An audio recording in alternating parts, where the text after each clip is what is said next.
Miro में SC ST समाज को बांटने वाले सुप्रीम कोर्ट के फैसले से नाराज लोगों ने किया सड़क जाम, गुठनी मोड़ पर किया आगजनी, बड़ा आंदोलन करने का दिया चेतावनी। आपको बताते चले कि सुप्रीम कोर्ट ने एससी और एसटी को बांटने वाले फैसले के विरोध में भारत बंद के ऐलान पर मायरो में इसका असर देखा गया।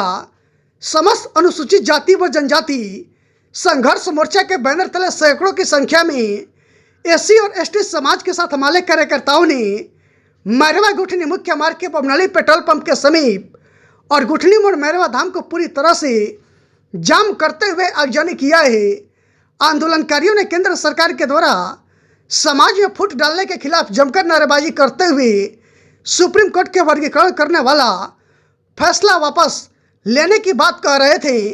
आंदोलनकारी काफ़ी उग्र मूड में थे, बड़ी से छोटी वाहनों को आने जाने नहीं दे रहे थे। लगभग 9 घंटे की चक्का जाम ने यात्रियों के पसीने छुड़ा दिए थे। बैंक से लेकर स्कूल और अस्पताल का कार्य प्रभावित रहा।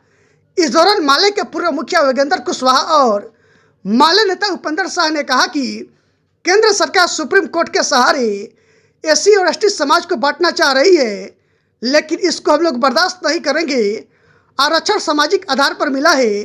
अगर सुप्रीम कोर्ट अपना फैसला वापस नहीं लेती है तो संगठन के आह्वान पर इससे बड़ा आंदोलन किया जाएगा। आंदोलन में माले के पूर्व मुखिया गीता देवी, बीडीसी श्री प्रकाश राम, दिलीप कुमार रंजन, राजू राम, माले नेता सुरेंद्र शर्मा, माले नेता सत्येंद्र चौहान, शिवनंदन सम्राट संतोष राम, पप्पू राम, देवेंद्र राम, माले नेता इम्तियाज अहमद, विकास रंजन सहित सैकड़ों एससी और एसटी समाज के लोग शामिल थे।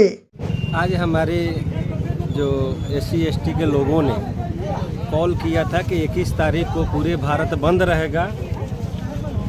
रहेगा। इसकी हमारी पार्टी भाकपा माले ने पूर्ण रूप से समर्थन किया है। अपने नेताओं को इनकी समर्थन में उतरने को कहा है। इसलिए हम लोग पूरे भाकपा माले पूरे देश भर में इस बंद को समर्थन किया है और रोड पर उतरी है। इसी के तहत हम लोग यहाँ आज रोड जाम में एससी एसटी के लोगों को, अपने भाईचारा के लोगों को हम लोग समर्थन में आए हुए हैं। अपना परिचय बता दीजिए। योगेंद्र कुशवाहा, भाकपा माले नेता, ब्लॉक कमेटी मैरवा।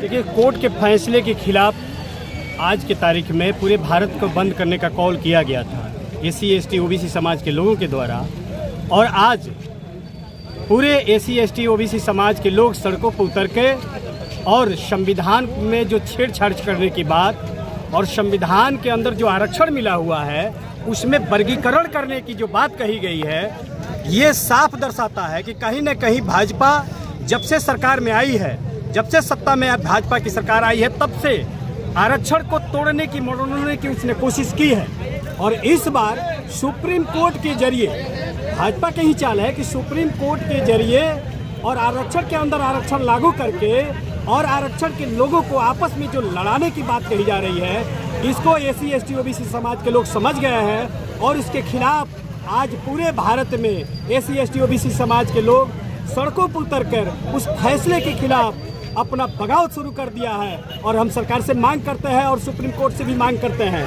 कि आपको इस फैसले को वापस लेना होगा। सरकार को भी समझना होगा कि जो आरक्षण है उसको आर्थिक के आधार पर नहीं दिया गया था, सामाजिक आधार पर दिया गया था, सामाजिक परिवेश के आधार पर दिया गया था कि समाज में वंचित शोषित वर्ग है उनको आरक्षण के आधार पर उनको पदोन्नति मिले, उनको लाभ दिया जाए। लेकिन आज सुप्रीम कोर्ट ने जिस तरह से आर्थिक आधार पर आरक्षण को तौला है, ये कहीं ना कहीं पूरी तरह से भाजपा सरकार की ही चाल है। क्योंकि आप जानते हैं कि इससे पहले भी भाजपा सरकार ने आरक्षण को खत्म करने के लिए तरह तरह के प्रोपेगेंडा उठाए, लेकिन एससी एसटी ओबीसी समाज के लोगों ने रोड पर उतरकर आंदोलन किया है और उनके फैसलों से हटने को मजबूर किया है। इस बार भी वही होगा। अगर भारतीय जनता पार्टी की सरकार या उनके जो निठल्लू बैठे हुए सुप्रीम कोर्ट के जज हैं, अगर ये फैसला वापस नहीं लेते हैं तो निश्चित तौर पर इससे भी बड़ा आंदोलन होगा। और आंदोलन जब होगा तो निश्चित तौर पर ये सरकार की जो चिलें हैं वो हिल जाएगी। आने वाले समय में इसका भी ध्यान रखा जाएगा।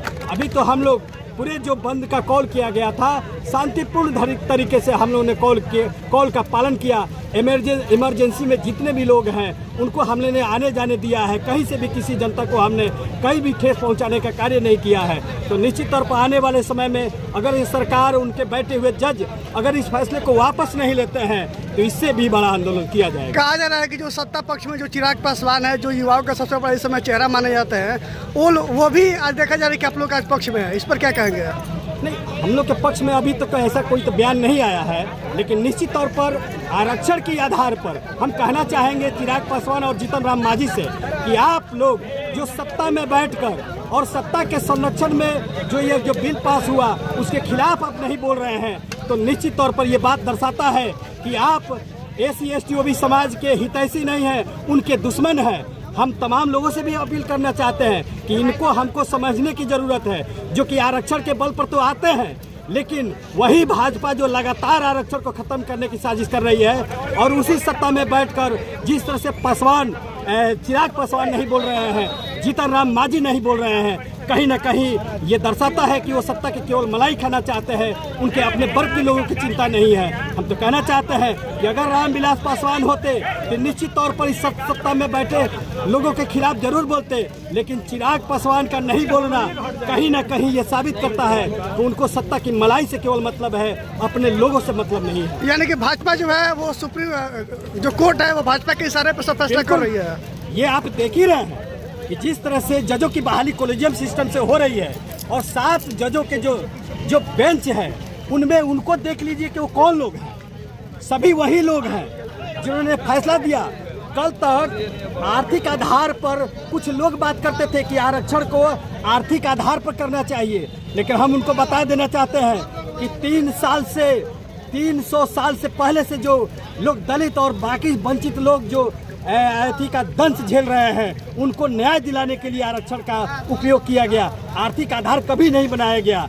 आप जानते हैं कि आरक्षण में कोई भी अगर संशोधन होता है उसको महामहिम राष्ट्रपति को या संसद को पावर है उसको बदलने के, लेकिन सुप्रीम कोर्ट के जज ने किस आधार पर इसको बदलने के नियम कायम किया है? निश्चित तौर पर ये सुप्रीम कोर्ट में जो बैठे हुए लोग हैं, भाजपा के सरकार के इशारे पर वो इस आरक्षण में आरक्षण लाकर हमारे ही लोगों को आपस में लड़ाने की जो साजिश है, भाजपा चाहती है कि इन लोगों में आपस में ही लड़ाकर इनका फूट डाल दिया जाए और राज किया जाए। क्या लग रहा है अगर सरकार आप लोग की बातों को अगर नहीं मानती है तो आप लोग आगे चल के क्या करेंगे? अभी तो हम लोगों ने, तमाम लोगों ने, SC/ST OBC समाज के तमाम लोगों ने शांतिपूर्ण तरीके से बंद का आह्वान किया था।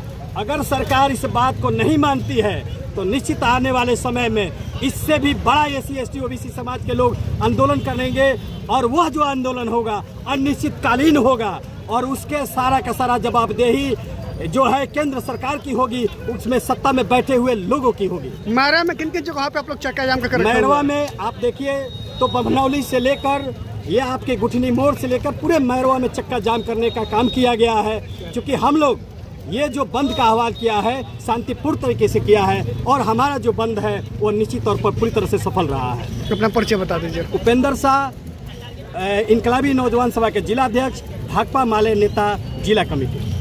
देखिए, सुप्रीम कोर्ट को यहाँ पे बहन बेटियों का जो बलात्कार हो रहा है उस पर वो लोग नियम कानून नहीं बना रहे हैं कि तुरंत उसका फैसला सुनाया जाए, उस अपराधी को तुरंत फैसला दिया जाए। उसको जेल में बैठा करके पहले पोसेंगे पालेंगे, उसके खिलाफ अगर कोई नहीं मिलता है सबूत तो उसको रिहा कर देंगे। यही देख लीजिए, बलात्कारियों लोग को पैरल पे बेल दिया जा रहा है और उन लोगों के SC/ST खाली दिखाई दे रहा है। इसलिए पे 7 जजों ने मिल करके जो SC/ST में बांटने का जो विभाजन करने का वो लोग काम किए हैं, इसके विरुद्ध में हम लोग आज चक्का जाम किए हैं। ग्राम पंचायत बभनौली, मेन रोड, मैरवा, पथ गुठनी। अपना नाम बता दीजिए। दिलीप कुमार रंजन।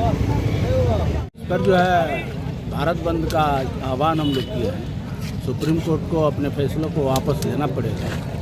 हम लोग पुरजोर इससे भी बड़ा आंदोलन का प्रक्रिया हम लोग अपनाएंगे अगर बंद नहीं होता है। क्या आप लोग को गलत लग रहा है इस कोर्ट के फैसले से? गलत ये है कि कोटे में कोटा, जाति में जाति को बांटा जा रहा है। सबका बराबर अधिकार होना चाहिए। क्या लग रहा है जो बाबा साहब का जो संविधान जो आरक्षण जो दिया गया था आप लोगों के समाज को, उसको जो कोर्ट है उसको खत्म कर रहा है? हाँ, खत्म कर रहा है उसको, कोटे में कोटे बांट रहा है, जबकि ऐसा प्रावधान नहीं है।